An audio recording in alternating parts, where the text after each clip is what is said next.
बहुजन समाज की हर खबर पाने के लिए सब्सक्राइब करें अम्बेडकर पीपल्स वॉइस और बेल आइकन दबाएं। और फ्रेंड्स, मैं उत्तराम रोडी आप देखना शुरू कर चुके हैं अम्बेडकर पीपल्स वॉइस। आपको बताने की कोशिश करें तो आज बहुजन समाज पार्टी की राष्ट्रीय अध्यक्ष मायावती जी की तरफ से एक सियासी दांव खेला गया है।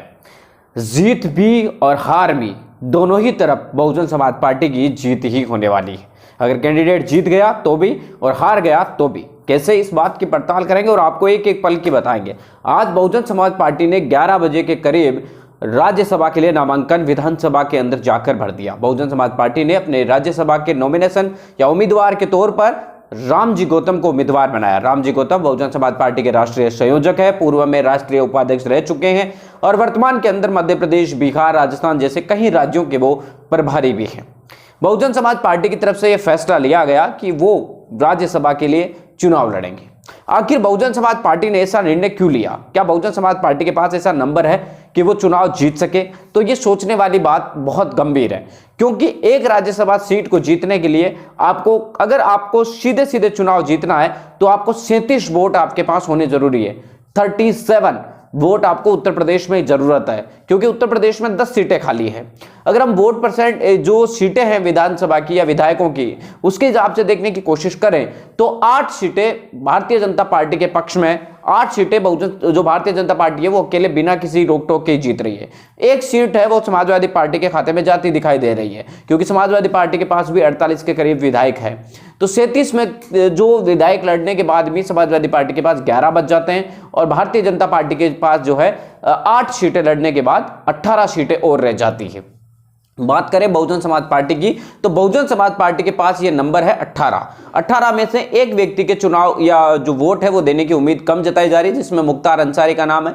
और जो है बाकी उम्मीदवार विधायक जो है कहां से आएंगे बीएसपी के बाद? तो इसमें सबसे बड़ा हाथ ये है कि बहुजन समाज पार्टी ने खुद के विधायक और इसके साथ आपको बता दें कि जो रालोसपा के जो वोट है, सैलूदेव समाज पार्टी के जो वोट है, सैलूदेव समाज ओम प्रकाश राजभर की पार्टी के जो वोट है वो योगी आदित्यनाथ को तो बिल्कुल भी नहीं देंगे। और बिहार में उनका गठबंधन है तो होती कोशिश यही नजर आ रहा है कि वो बसपा को समर्थन देंगे। तो उनकी वजह से जोड़ने से बहुजन समाज पार्टी 21-22 जो विधायक है उनके पहुंच जाते हैं। बीजेपी के पास आपको बता दें कि 18 से 19 विधायक है, रह जाते 1-2 निर्दलीय का अगर उनको समर्थन मिलता है तो।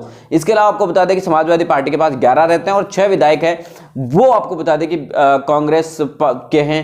11 तो खुद के समाजवादी पार्टी के और 6 विधायक कांग्रेस के, तो दोनों मिला के 17 होते हैं। अगर समाजवादी पार्टी अपना कैंडिडेट उतारती है, बीजेपी भी अपना कैंडिडेट उतारती है और बसपा भी अपना कैंडिडेट उतारती है तो बसपा इस तीनों टिकड़ी के अंदर सबसे मजबूत बैठती है। लेकिन अगर समाजवादी पार्टी अपना उम्मीदवार नहीं उतारती है तो यहां पर बहुजन समाज पार्टी आपको बता दें कि काफी महत्वपूर्ण हो जाती है। वहां पर समाजवादी पार्टी, कांग्रेस किसको समर्थन देते हैं वही प्रत्याशी जीतेगा।